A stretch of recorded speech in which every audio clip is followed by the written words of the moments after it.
Now, I totally forgot about you. Do you come for the second service? You are still sitting up waiting for me.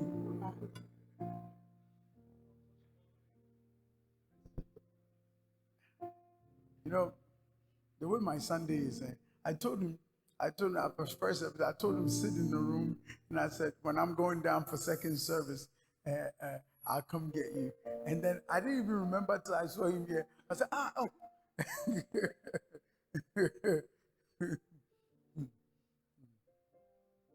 Sunday, I hardly have time to break for anybody, so forgive me. I'm being a bad host, but I got it. Give me 1 Peter 2 verse 9. We've been talking about called out, stand out. You know, a while ago I was praying for someone, and I know some of you are like, what's he telling him? It's none of your business. Mind your business. Tell somebody, mind your business. Can I tell you something? Do you know it takes energy to mind your business? One of the things about in this generation, people don't know how to mind their business at all. Somebody will put something on online, and everybody. I don't have time to comment on people's. If I don't have any good thing to say, I don't want to say it. If you put something online and I don't have any good thing to say, oh, you look pretty or something, I don't want to say it. I don't have time for nonsense. It takes too much energy to criticize somebody. And I don't want to exert that energy on Facebook. Doing ta ta ta ta ta. Somebody will put their daughter there. She's not nice. Bompaye is all bewo. Bompaye.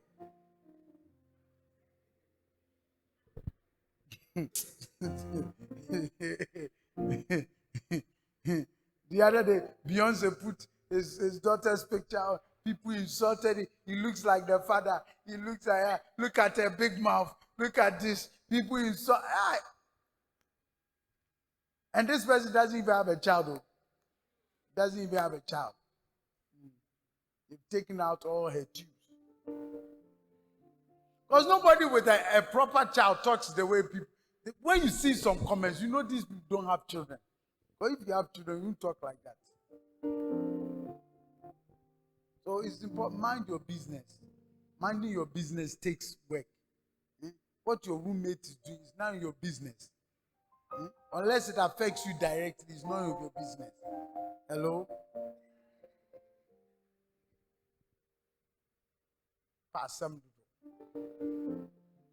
Hey, so what are they doing in the car? Hey, I found Obeng.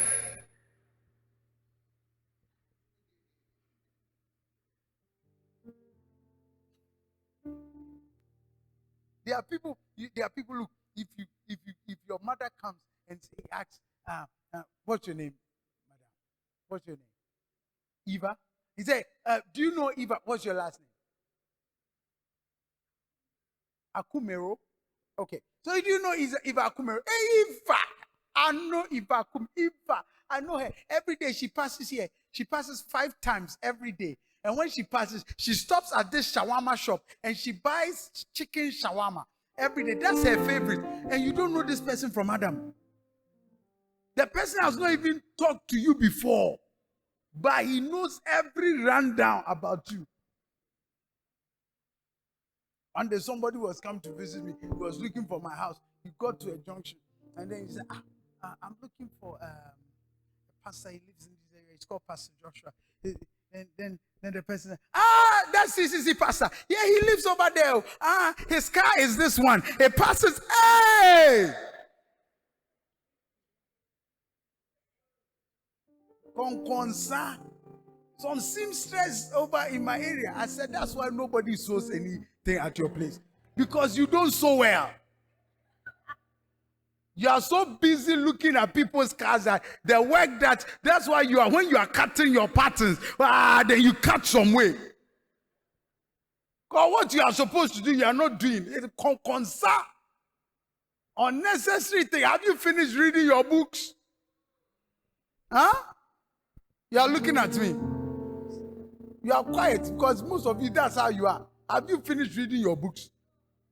They ran down. Hey, have you heard this girl? Yeah, this girl. Hey, last year she was dating this guy, and then the next following semester she dated this one, and then I heard that she had a heartbreak. And hey,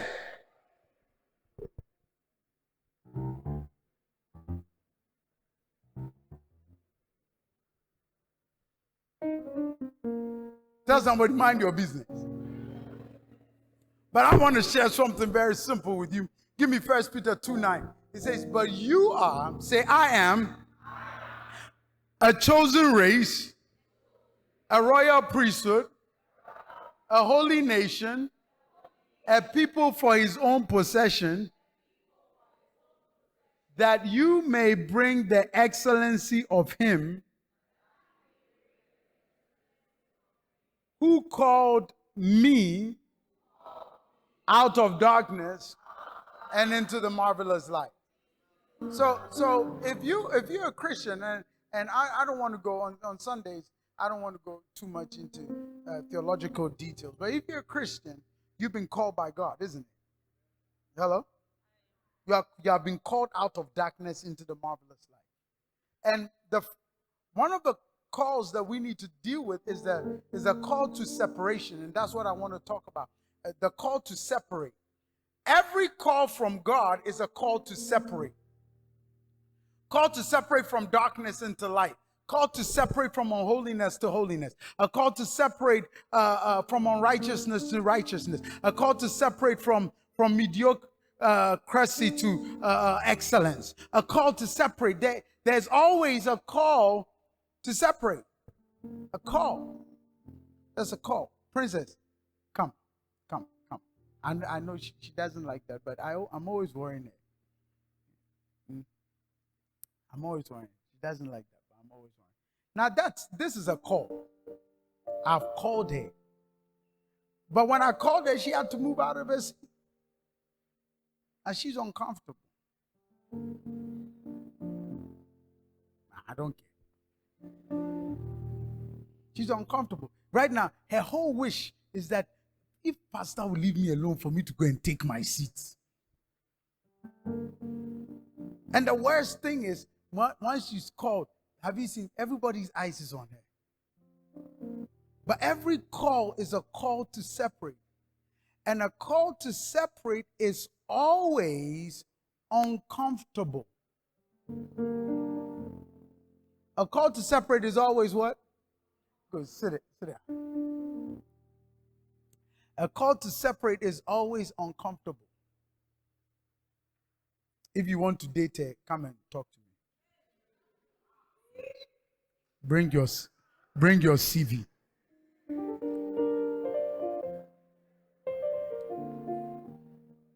Hey, sorry, Princess, why? Are you not single? Princess, are you not single? I know you to be single. Don't worry, sorry. I don't want to give you pressure. But every call to separate is uncomfortable. Am I lying? Because when God calls you to separate, it's uncomfortable. And the frustration of separating and being different will cause you to go back. Hello?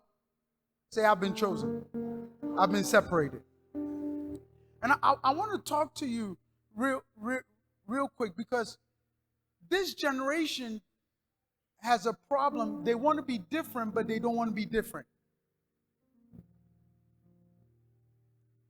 That sounds like it doesn't make sense. They want to be different negatively. They don't want to be different positively. But when God calls you, He separates you and He makes you.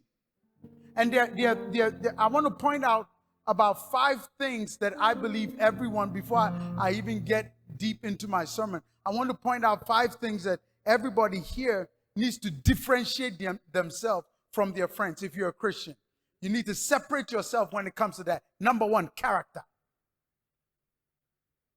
Character. Your character must be different from everybody else. If God separates you, your character must be different. The way you talk, the way you behave, your attitude, it must be different. If it's not different, you have not answered the call of being set apart. Your character must be different. Say different. Now, Daniel and his friends found themselves in Babylon, and the way they differentiated themselves is through character. Now, if you take any course on leadership, there's a whole course on leadership differentiation, how you can differentiate yourself, because there are many leaders. So how do you differentiate yourself? There are many people in your class. How do you differentiate yourself? And the first way you must differentiate yourself in your hall, in your house, in your family is character. Character will differentiate you. They are looking for a girl to marry. They look at you. They look at you. The character is not good.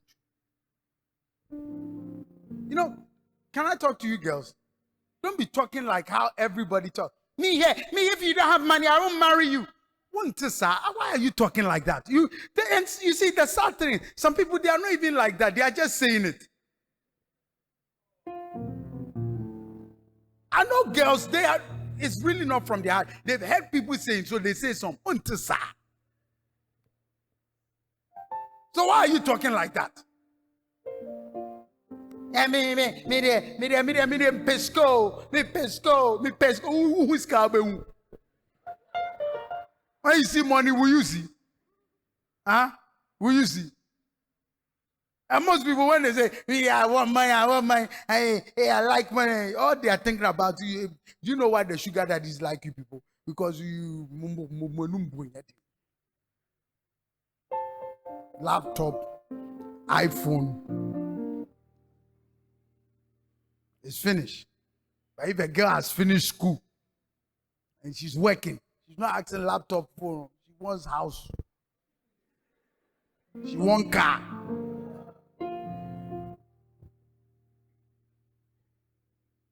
You got to differentiate yourself in character. You talk by heart. Yeah. You, what a foolish guy. What a foolish. Hey, talk like that. You're a guy, you differentiate yourself. How you treat women should be different. Boys treat women anyhow these days. You treat them as a gentleman. You are differentiating yourself. Are you here? You are differentiating yourself. And boys are so stupid today. Stupid. Very stupid boys today. Not anybody on this road. But very stupid boys these days. If you show that you love her too much, she will. So you maltreat her. You're sick. It takes boldness to stand out in character. I remember years ago in Salt City. Let me hurry up. My time. Years ago in Salt City. I remember years ago. There were a group of people. We had some Salt City people. I think Tunde might remember this, and Kwaps will remember this. We had them, and they formed an association that don't cheat. That they were not going to cheat in exams. I don't know if you remember. And they used to do campaigns on campus. No cheating. We won't cheat. And when they would say it, people will laugh. And I said, because you are bush people. Krasini, bush. Bush people are no, you are bush. Your mother is bush, your father is bush, you are all bush. Because if you are not bush, you will not think that is you are bush. Why? Why? Huh? And most of you, the most annoying thing is most of you. Why? Hey, TJ, pray for me so that I'll get to school outside. I won't pray for you. I will pray for you. So that you can go and disgrace us at Columbia University.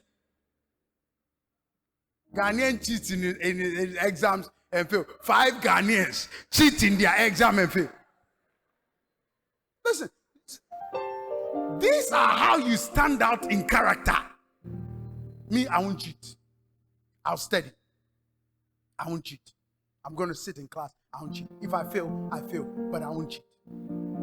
That's character. You think character is easy to get? It's character.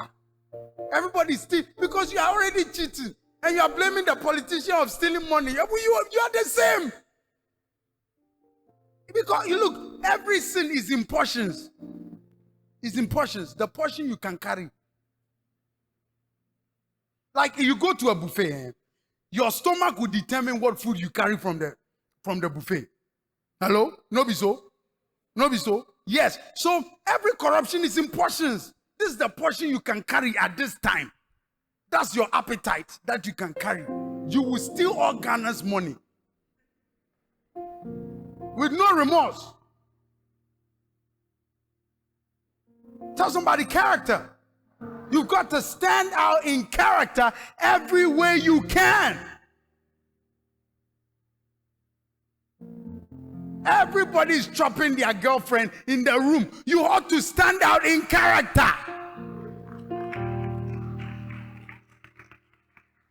Say me, I will not bring my girlfriend and sleep with her in this room. You are not standing out in character.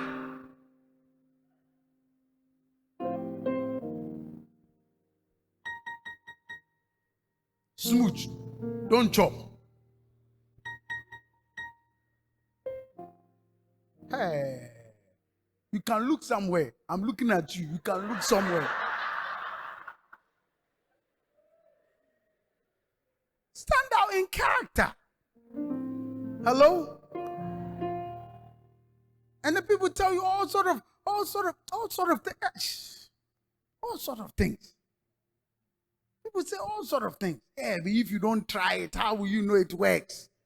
If you try it and when it works and when you marry and the thing dies, what will you do? Don't be a fool. Don't say things that. Hello? Let me stop. Some of you be mad. Why is he insulting us? I'm not insulting you. I'm insulting the people who think like that. So if you think I'm insulting you, then it means you think like that. Hello?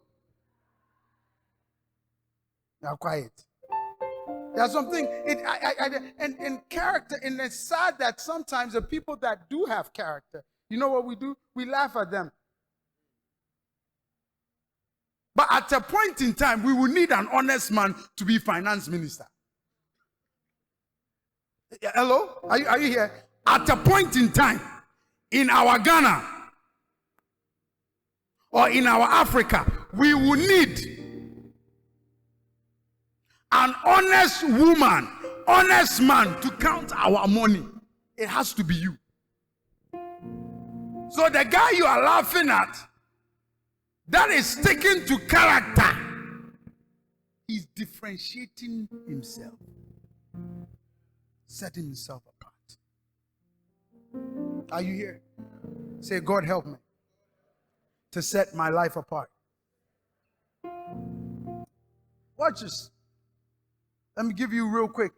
Gifts and talents will set you apart too. Gifts and talent. Now, all these things are important. Character is important, and gifts and talents are important. You have a gift. Everybody has a gift. I know the fact that you've not discovered your own does not mean you don't have one. You know how many people come to my office? I say, you got a gift. He say, me? I don't have one. You have a gift. In fact, one of your gifts is the fact that you are ignorant and you say you don't have one. That's a gift.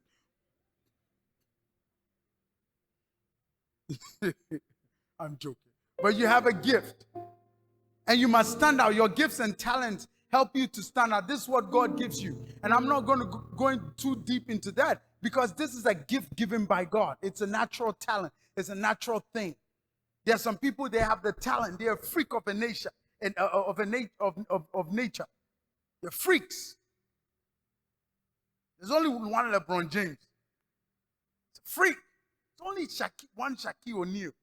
Nobody's 7'1" and is this big that can carry himself like that. It's a freak of a nature. That's a talent. That's a gift. It makes the person stand out. And God wants us to stand out through our gifts and our talents. Skill. This is why I want to skill. But skill is developed. Skill is what? So that's why you are in school. You are developing your skills so that you can stand out. You must not only stand out in character, you must stand out in skill. Say skill. Got to be skillful. You want to be a carpenter, be skillful. You want to be a seamstress, be skillful. You want to be a doctor, be skillful. Don't go and be killing people's children in the hospital. You are quiet. Ghanaian doctors kill people all the time. Any medical students here?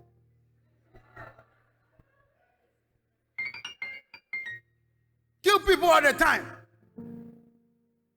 Ghanaian nurses. Any nurses here? Hello? Any nurses here? Anybody studying nurses? You won't lift up your hands, I know.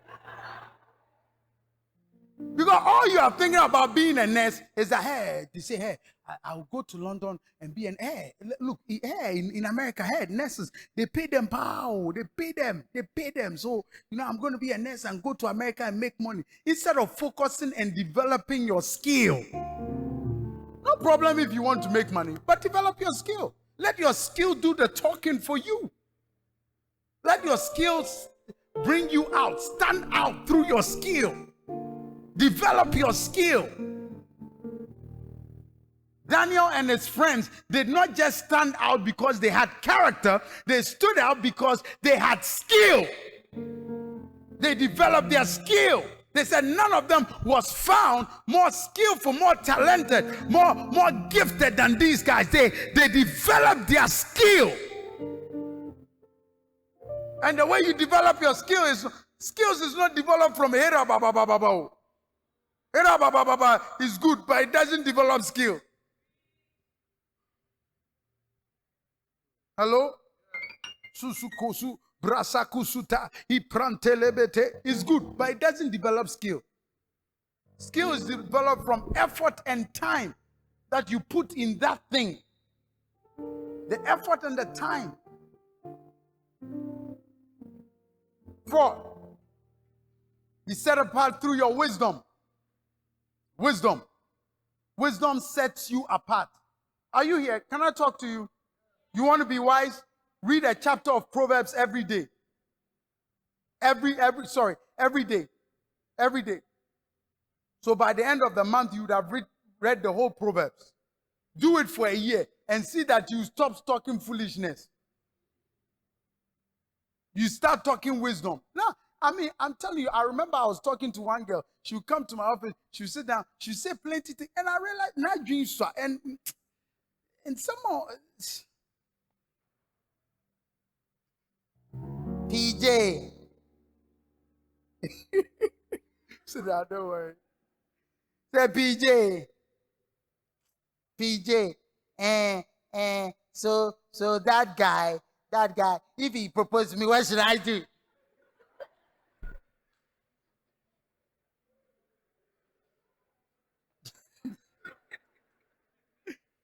What should you do? So I told her, go and read Proverbs, 1 chapter a day. She started reading Proverbs 1 chapter a day. She changed. In a year, she changed. Read 1 chapter a day. Because your wisdom will differentiate you. You are sitting in a room, your family is talking, your mother is talking, your father is talking, something has come up. They say, what do you think? When you finish speaking, they will stop calling you a baby. They'll stop. You know why your mother still thinks you're a child? Because what somehow will come. Yes,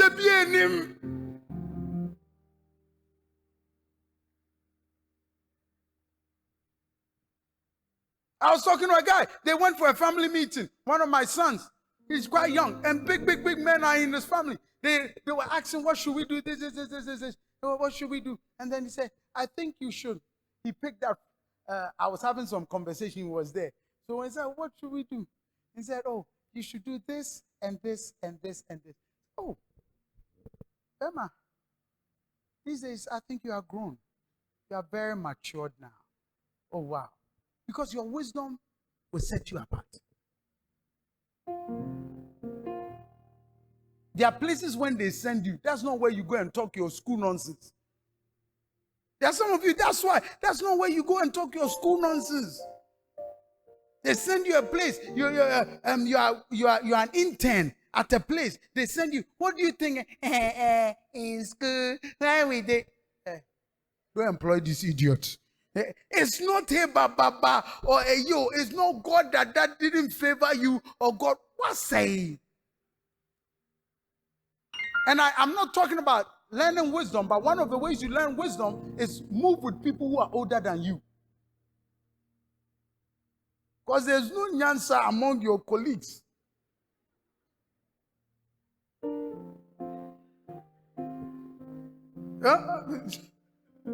Am I giving it to you people too much today? But I'm telling you, it's the truth. There's no wisdom among your colleagues. I want to minister to someone. When I finished, the guy looked at me and said, "How old are you?" I said, "I'm 42. Wow. What kind of wisdom is this? I got it from the scriptures. 5. You'll be set apart through your purpose. Your purpose sets you apart. Your purpose needs to set you apart. When everybody is doing anything, I got a purpose. I got a purpose in life. If you go to campus, you see all those people who have no purpose in life. You see them in class. They do everything that everybody does it, so they do something. But when you have a purpose in life, it distinguishes you. It sets you apart. So have a purpose, have a vision. It sets you apart. You are in a workplace, you need to have a purpose while you are there. It sets you apart. You have a purpose. You are living for a purpose. Hello? You enter, people who live for purpose, enter relationship for a purpose.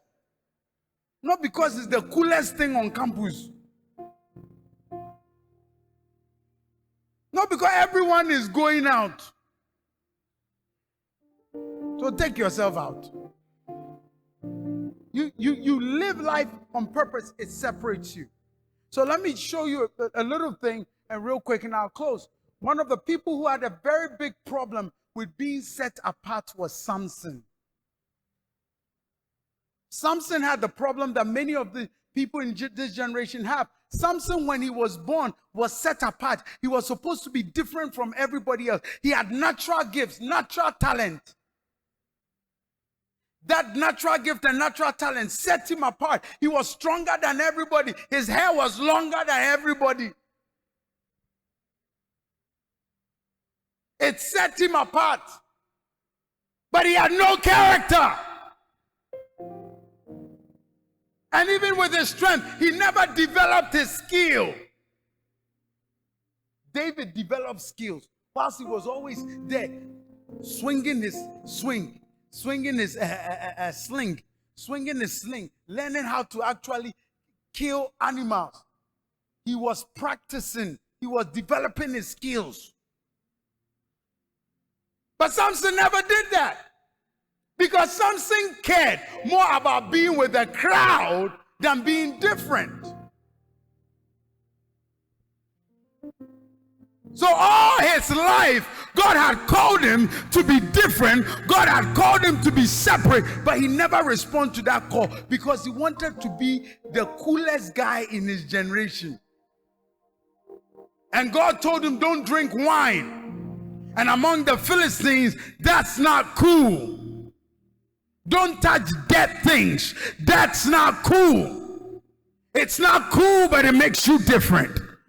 You didn't hear what I said. I said it's not cool, but it makes you different. Yes, I might be a virgin, but I'm different.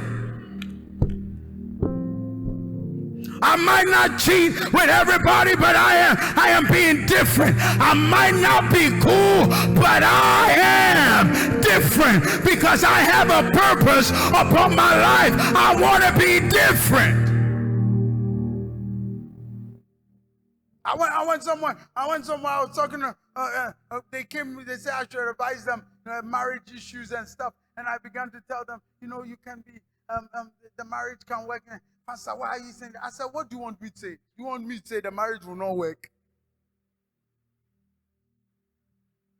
I said, when everybody comes in with a negative voice, there has to be somebody that comes in with a different voice that is positive. That you can do it. That you can make it. That you can be different. You can stand out. You can stand out. Listen, in my lifetime, don't look at me that I'm preaching to you like some fake guy who was look me, my project. I'm worse than you. But when I gave my life to Christ, I said, Lord, help me. I could be different. I could stand out. I could be different. I want to be different. I want to be different. I want to be a different kind of Christian. I want to be different. I want to talk different. I want to have a different attitude towards things. When everybody says it's bad, I want to come in and say it's going to be all right. I want to be different. I want to have a different attitude, a different character, a different way of doing things, a different attitude. And God, when you have that desire, God will differentiate you from the rest. But Samson didn't want to be different. His desire was always to compromise. He didn't want to be different. It was always compromise. And when you don't want to be different, you end up many times in Delilah's lap. And he ended up in Delilah's lap. Delilah's lap. And some of you have ended up in Delilah's lap, and if you don't take time, you will destroy your destiny. And when he realized he had destroyed his destiny, he said, bring me back. I want to be different. Stand to your feet.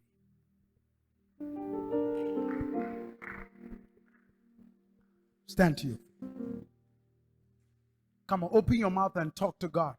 He wants to set you apart and make you different. Open your mouth and talk to him.